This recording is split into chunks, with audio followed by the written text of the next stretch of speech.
As a spiritual director and soul care coach, I care very much about the process and journey of others. I believe deeply that God is the author and perfecter of other people's faith. This means I am not. I accompany others as they walk with God. And there's a huge conversation that we could have about the paradigms and practices that flesh this out in my work.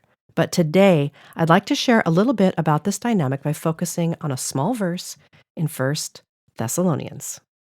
I'm Jem Fadling, and it's time for I Can Do That.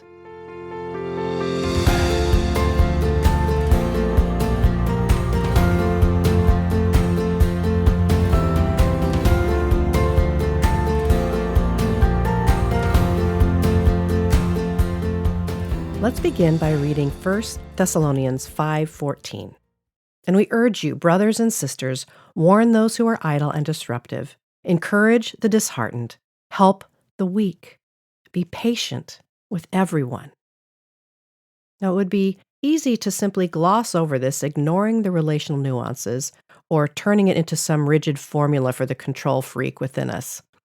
But rather than either of those, I like to think of this as wise counsel for truly seeing others and responding in ways that might actually help them make their way. We'll simply take each phrase on its face and let's move through the verse. It says, warn those who are idle and disruptive, encourage the disheartened, help the weak, be patient with everyone. Now, each of the verbs makes sense for the person being described, doesn't it? If someone is idle and disruptive, warning is a great move. If someone is disheartened, encouragement is a great way to support them. And if someone is weak, they might need actual help to make their way. So no one is arguing with this so far, right? These are rather logical ways to serve others. But if hurry is in the mix, we might not be able to see the difference between the idle, the disheartened, or the weak. We might end up warning the weak or encouraging the disruptive. The idle and disruptive are not brought to wisdom and good action by mere encouragement and help. The disheartened would be crushed by warning, and help only goes so far if they are truly downtrodden. The weak need more than encouragement, and they certainly don't need warning. See how this passage is true wisdom in love? It is so good. Some questions for us as leaders and influencers.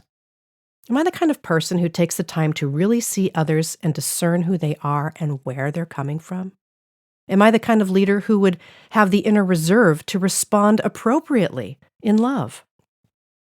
Unhurried leadership takes time for people. It's easy to get caught up in programs and tasks so that we lose sight of the actual hearts, dynamics, and lives of the people we serve. A leader with the heart of a spiritual director would continue to believe deeply in the work of God in the life of other people.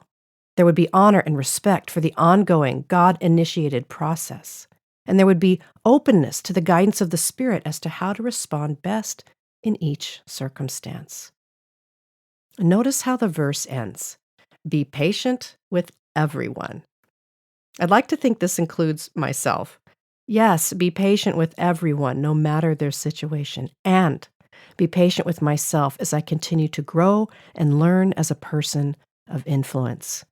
Patience is the unhurried spirit in which we approach everyone. May God help us as we make the moves to unhurry, to see others, and to be patient with ourselves as we make our way. Here's your I Can Do That for this week. Ponder these questions. Am I the kind of person who takes the time to really see a person and discern who they are and where they're coming from?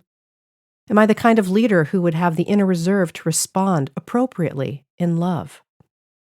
How am I growing in patience with myself and with others? And remember, you're making your way forward one small, simple, and gracious step at a time. Now stay here with me. I want to ask you another question. Does this sound familiar to you? You want to engage your life and leadership with more intention and presence, but you can't find a mentor to help guide the way. You may not have the skills to lead formationally, or you feel distracted by all your current demands. Or maybe you even know you need to prioritize the care of your own soul, but you're feeling unfocused or overwhelmed. You don't believe you have the time to devote to any of these practices, or you don't yet see the connection between your soul and your leadership. Well, I'd like to invite you to join me for PACE, a certificate in leadership and soul care. Become a leader who cares for the souls of others, beginning with your own. PACE is unique in that we will not only teach you what to do, but in what spirit to do it. To learn more about this 21-month process, which includes in-person and online gatherings, go to unhurriedliving.com/PACE.